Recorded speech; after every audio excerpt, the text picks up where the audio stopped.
Quand on est hypersensible, on ressent tout plus fort, les émotions, les ambiances, les intentions cachées. Et parfois on finit par se blinder pour ne plus être envahi. Mais à force de se blinder, on se ferme aussi au monde. Alors comment trouver cet équilibre?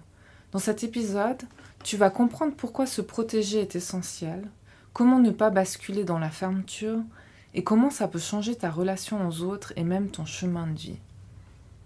Pourquoi vouloir s'isoler?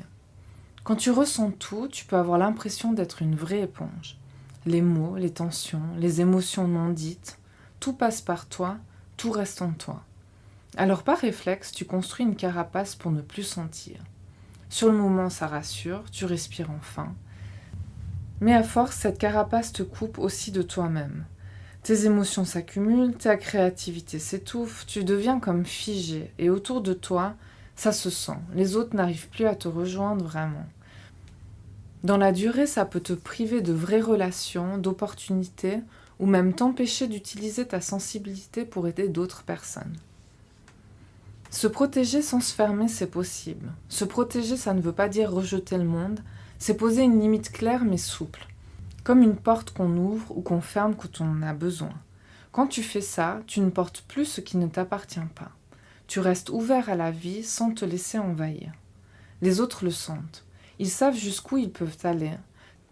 Ça rend les échanges plus fluides et plus sains. Et ce respect de tes limites, tu peux ensuite le partager, inspirer d'autres personnes qui n'osent pas dire non, ou même transmettre cette force si un jour tu accompagnes, formes ou aides à ton tour. Voici des exemples concrets de protection douce.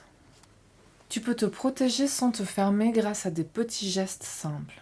Visualiser une bulle de lumière ou un bouclier autour de toi avant une sortie ou une réunion. Prendre quelques minutes seul après un moment chargé pour relâcher ce que tu as absorbé. Respirer profondément et imaginer que tu libères ce qui ne t'appartient pas. Et rappelle-toi aussi, souvent tu ressens tellement fort l'énergie de l'autre que tu peux dire oui pour faire plaisir ou répondre trop vite sans vraiment sentir ce que tu veux.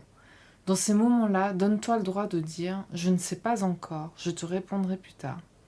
Ça te laisse le temps de sentir ta vraie décision sans céder pour éviter de décevoir. Et surtout, reste doux ou douce avec toi-même. La perfection n'existe pas, tu fais de ton mieux et c'est déjà bien.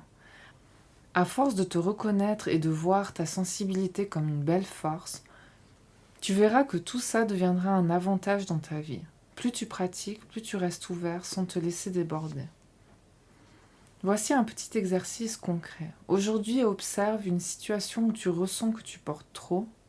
Demande-toi, quelles limites pourrais-tu poser pour te sentir plus léger ou légère? Essaye une de ces protections douces et note ce que ça change.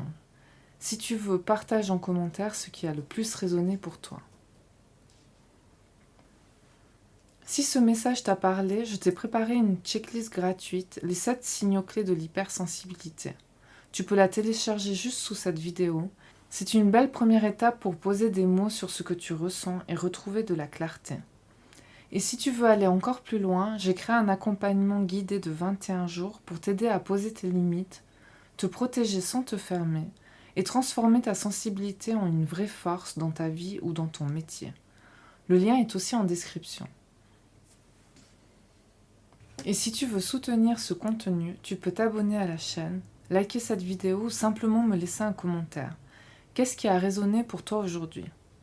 Rappelle-toi, tu as le droit de te protéger sans te couper. Ta sensibilité est précieuse, elle mérite d'être écoutée et honorée.